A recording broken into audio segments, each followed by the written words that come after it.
गिरजा देवी ने कमलजीत कौर भाभी दी मां साडे नाल फोन लाइन ते मौजूद ने। स्वागत है तुहाडा न्यूज़ 18 पंजाब ते। गिरजा देवी जी हेलो जी, आवाज आ रही है? जी, तुहाडे तो जानना चाहांगे मुख मुलजम तुहाडी धी दा काबू कर लिया पुलिस ने, यूएई तो गिरफ्तार करके उसनू लेके आ चुकी है। पहला सब तो पहला की कहना चाहोगे, तुहानू संतुष्टि है एक मां दे तौर ते? हाँ जी, संतुष्टि है। इस तो इलावा मुझे इतना है कि उसे सजा मिलेगी, अब उसी में मेरे को संतुष्टि होगी। और मैं क्या आपसे बताऊं कि उसको बहुत अच्छा किए कि वो ले आए, जो कहते थे उन्होंने कर दिखाया। तो कहते माता था ना, इंसाफ दिलाऊंगा, तो वो मेरे साथ कर दिए। और उसे बस मेरी यही सजा है, मांग है सजा की कि उसको भी ऐसी ही सजा मिलनी चाहिए जैसे मेरी बेटी के साथ किया, ऐसे उसके साथ भी होना चाहिए। तुसी सख्त तो सख्त सजा दी मांग कर रहे हो, आपकी क्या मांग है, क्या सजा होनी चाहिए उसको? फांसी, उसको फांसी होनी चाहिए। अच्छा, थोड़ा सा उस दिन का घटनाक्रम जानना चाहेंगे जब ये सारी वारदात हुई, जब कत्ल कर दिया गया था कमल कौर का। क्या कुछ हुआ था उस दिन? 10 और 11 जून की दरमियानी रात जो है ये वारदात हुई थी, जो जानकारी हम तक है। और एक प्रमोशनल इवेंट के बहाने मेहरो लेके गया था कंचन को। हाँ जी जी, प्रमोशन के बहाने लेके गया था, 3 दिन आया था। बापा प्रमोशन कराना है, गड्डी की उठे जाना है बटिंडे। यहाँ से धोखे से लेके गया, मेरे सामने से लेके गया धोखे से मेरी बेटी को, और वहाँ ले जाके मार दिया। क्या कुछ वार्तालाप हुई थी? आप बता रहे कि घर से आपके सामने लेके गया था, क्या इससे पहले भी मेहरो आपके घर पे आता था, बातचीत होती थी? मैंने पहली बार देखा था उसको। हाँ जी, कभी नहीं आया था मेरे घर पर। हाँ, वही आया था जब लेके जाना था, तभी आया था, उसके पहले नहीं आया था। अच्छा, कंचन क्योंकि इन्फ्लुएंसर थी, बहुत सारे लोग अच्छे बुरे मिलते हैं जब फेमस हो जाते हैं, जब हम इस तरीके से काम करते हैं कोई भी सोशल मीडिया पे। तो कंचन को क्या इल्म नहीं था कि कौन गलत है कौन सही है, और क्या उनके बीच बातचीत हुई जिससे कन्विंस हो गई, जिससे वो मान गई कि हाँ मैं आपके साथ चलती हूँ? कंचन को अगर पता होता कि ये मेरे साथ ऐसे करने वाले हैं तो वो कंचन कभी जाती ही नहीं। उसको पता नहीं था, इतना भरोसे कभी इसने ऐसी बात किया भी नहीं है कि उसको पता लगे कि ये मेरे को मार देगा या मेरा मर्डर कर देगा या बहाने से लेके जा रहा है। ऐसी मेरी बेटी को हमारे भी नहीं समझ में आया, जो कि हमारे सामने ही आता रहा। मुझे खुद नहीं समझ में आया कि क्या करने वाला है। अगर समझ में आता तो मेरी बेटी कभी ना जाती उसके साथ। हम फिर ये कह सकते हैं कि बहुत अच्छे से डील की मेहरो ने, पूरी प्लानिंग के साथ उसको लेके गया और मना लिया आपको। क्योंकि हम बेटी की बात की जाए तो बेटी को घर से बाहर, चलो ठीक है काम करते हैं आजकल, हर एक औरत लड़की घर से बाहर निकलती है, लेकिन फिर भी एक भरोसा होता है किसी के साथ अगर हम भेजते हैं या फिर वो खुद भी जाती हैं। क्या आपको बोल के गई कंचन? लास्ट वर्ड उसके क्या थे? क्या कुछ उसने आपसे बात की थी? मेरी बेटी बोलती थी कि मैंने जाना नहीं, मेरी माता ढिल्ले हैं, इनको पहले इलाज कराना, तब मैं बाहर कहीं जाऊंगी, अभी मैंने जाना नहीं है। ये बोलता कहता कि नहीं अपा आने जान करना वा ते कोई गल नहीं, तुसी चलो मेरे नाल प्रमोशन करके तुसी अपना मुड़े आइयो। ते मैं कही कि कितनी दूर है बठिंडा? बोलता है 2-2.5 घंटे का रास्ता है। तो मेरी बेटी कह के गई कि मम्मी जितनी मर्जी रात हो जाए मैं वापस आऊंगी जरूर, मैं जा रही हूँ। मैं कहा तू कभी बठिंडा गई है जो तेरे को रास्ता पता होगा? तो बोलती कि मम्मी लोकेशन लगा के मैं आ जाऊंगी, बात आपसे करती रहूंगी।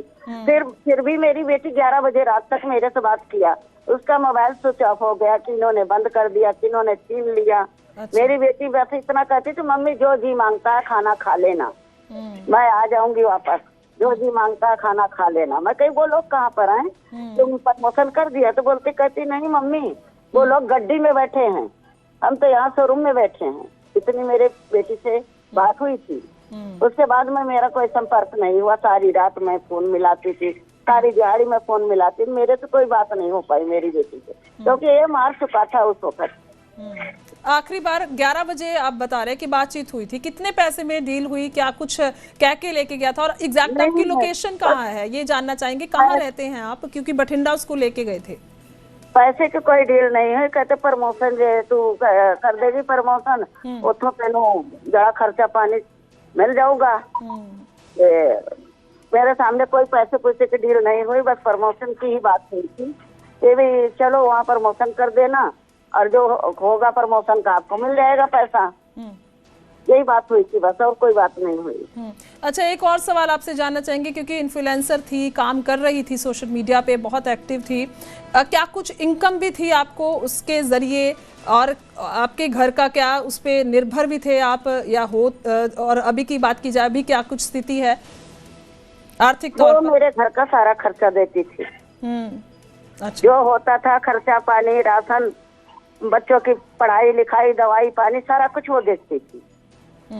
सारा कुछ वो देखती थी। इतनी इनकम थी, अपना भी देखती थी जी, हम लोगों को भी देखती थी। तो अभी की बात की जाए, ठीक है, मैरों को पुलिस लेके आई है, इसके पहले भी गिरफ्तारी हो चुकी है, सारे ही मुलजम कुल मिलाकर गिरफ्तार किए जा चुके हैं। क्या कुछ और इसके अलावा आप बताना चाहेंगे कंचन के बारे में? किस तरीके से उसने शुरुआत की, बहुत मेहनत की होगी, हालांकि कंटेंट को लेकर इतराज था, ये भी हम सवाल आपसे करेंगे कि वो जो बोलते हैं उसको लेकर मैरों ने, ये भी जानकारी है हमें कि धमकियां भी आती थी, उसके बारे में थोड़ा बताएं अगर आपको कुछ ये जानकारी दी। कंचन ने कभी बात की होगी आपसे कि आपको उसको धमकियां आती हैं? नहीं, धमकी के वास्ते तो मेरे को कभी नहीं बताया था, क्योंकि उसको पता था कि मम्मी बीमार रहती है, मेरा बीपी बढ़ता भी है घटता भी है, शुगर भी है, थायराइड भी है, बस उदास चेहरा देखती थी उसका कभी कभी। बस मैं पूछूं क्या है तो कहती सिर दर्द कर रहा है, ऐसा वैसा, यही बता देती थी। मैं फिर उसको बोलना दवाई मैं ले आ दूं, ये दवाई खा ले, ऐसा वैसा। बाकी धमकी तो कभी नहीं बताई कि मेरे को धमकी आती है।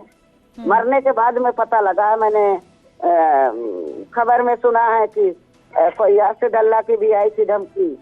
अरे इसके बारे में भी तो कुछ मरने के बाद में सब कुछ मेरे को पता लगा, उसके पहले नहीं पता था कुछ।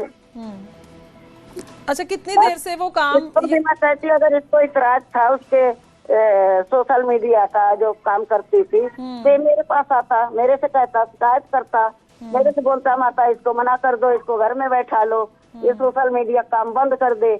तो मैं उससे उस दिन भी आया तब भी ये कुछ तो बोलता, मैं उससे पैर पकड़ लेती, मैं उसके सामने उसको बोलती कि भैया तू काम नहीं करेगी ऐसा, मैं बोलती ना। उसकी माँ थी तो मेरे पास आता ना, कुछ भी कहता मेरे से कहता।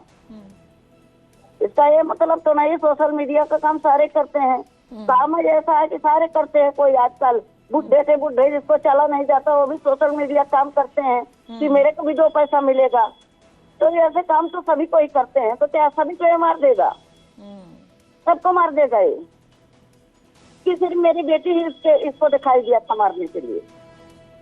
और मोबाइल भी उसका दो मोबाइल उसके पास था। इसने मार मार के, मेरे को पता लगा, उसको मार मार के उसका डाटा पूछा, सारा कुछ पूछ के सारा ये मोबाइल भी साथ ले गया। अच्छा, अब क्यों ले गया मोबाइल? तेरे मारना था, मार के वहीं खड़ा रहता या मोबाइल वहीं रख देता। तू मोबाइल नहीं ले गया साथ में, क्यों लेके गया मोबाइल उसका? उसका कोई गाड़ी में कागज पत्तर कुछ भी नहीं था, अपने पास रखती थी कागज पत्तर, गड्डी उसकी होती थी तो वो उसी में रखती थी गड्डी में। सारा कुछ ये वहाँ से खत्म कर दिया, तो कोई प्रूफ ही नहीं छोड़ा। आप मांग करते हो कि वो आपको वापस मिलना चाहिए, जो प्रूफ्स की बात कर रहे हो, फोन की बात कर रहे हो, क्योंकि अब तो गिरफ्तारी हो गई है उसकी। अब मेरे को तो फोन नहीं मिल सकता वो, क्योंकि वो फोन मुझे मिल ही नहीं सकता। और मिलेगा भी तो मैं फोन को कैसे देख सकूंगी अपने आंखों से, या किस दिल से मैं फोन पकड़ूंगी और कैसे मैं देखूंगी उसको? ठीक है, इसके इसके अलावा कुछ बात कहना चाहेंगे आप? बहुत सारे लोग आपको सुन रहे हैं, क्योंकि एक आपकी लड़की को मार दिया गया, सोशल मीडिया का यूज हो रहा था, इतराज था, तो उसकी वजह से मारा गया। हालांकि आप ये भी कह रहे हैं अगर आपको अपील करता वो आके तो आप फिर मना कर देते आपकी बेटी को। क्या आपको लगता है कि और जो लोग हैं इस तरीके से चलो कंटेंट बना रहे हैं, क्या उनको कोई भी शख्स आके ऐसे बोलेगा, उनके परिवार को बोलेगा कि आप इसको, अपनी बेटी को रोको, इस तरीके से तो हो जाना चाहिए, मना कर देना चाहिए कि नहीं आज से हम काम नहीं करेंगे? क्या डर के इस तरीके से हो सकता है? सवाल मेरा ये है गिरिजा देवी जी। रहेगा इसको ऐसे छोड़ दिया जाएगा तो ये हर किसी के साथ ऐसे ही करेगा। जो तो पैसा देगा इसको वो उसको तो छोड़ देगा, अब जो नहीं दिया इसका पैसा, इसका कहना नहीं किया, उसको मार देगा। यही करेगा ये। तो इसलिए जिसके भी माँ बाप होंगे कि ये पता लगे कि हाँ हमारी बेटी को धमकी आई या मेरी बेटी को मारना चाहते हैं, तो उनको मना कर देना चाहिए, क्योंकि बच्चे से बढ़ के कुछ नहीं होता। कोई रुपया नहीं, कोई पैसा नहीं। अब हम भी तो जी रहे हैं, कैसे जी रहे हैं वो हम ही जानते हैं। इसको सजा फांसी की जरूर मिलनी चाहिए। जब मैं जाती हूँ बठिंडा या पेटी पर जाती हूँ, मेरी यही मांग होती है, इसको फांसी मिलनी चाहिए। अच्छा, आखिर सवाल है मेरा, इसको भी फांसी लगा के मारना चाहिए। आखिर सवाल है गिरिजा देवी जी, आपके और कितने बच्चे हैं? क्या कुछ आपका भी इनकम का सोर्स है? और दूसरा सवाल है, कितनी देर से कंचन ये काम कर रही थी सोशल मीडिया पर इन्फ्लुएंसर के तौर पर? ये अभी 4 साल हो गया होगा, 3-4 साल बस, ज्यादा दिन नहीं हुआ। पहले बैंक में जॉब करती थी जी। फिर इसके फादर मंजे पर पड़े थे 25 साल, उनकी डेथ हुई तो 1 साल ये बेड पर पड़ गई थी, क्योंकि बहुत प्यार करती थी उनसे। जब इसने घर पर आना तो इसको गिलास लेके पानी की खड़ी होती थी, तो पहले अपने पापा को चूमना चाटना, उनको बच्चों की तरह दुलार करना, फिर ये पानी बाद में पीती थी। तो उनके डेथ से ये बर्दाश्त न कर सकी, तो ये मंजे पर पड़ गई थी, 1 साल पड़ी रही। फिर इसको कहीं से फोन आया था संगरूर से, भाई आप मालदार छड़ा कोई नाटक बना रहे थे, उसमें काम करोगे? तो ये मेरे से बताई मम्मी ऐसे आया था फोन। तो मैं कही देख लो बेटा, आप जो आपको अच्छा लगे। तो मैं अपने दिल में सोची चलो मेरा बच्चा बेड तो छोड़ेगा, ठीक तो रहेगा ना। मेरे क्या पता था कि ये लाइन में मेरा बच्चा कभी खो भी सकता है, इसके दुश्मन भी हो सकते हैं। ये सब कुछ मेरे को पता नहीं था।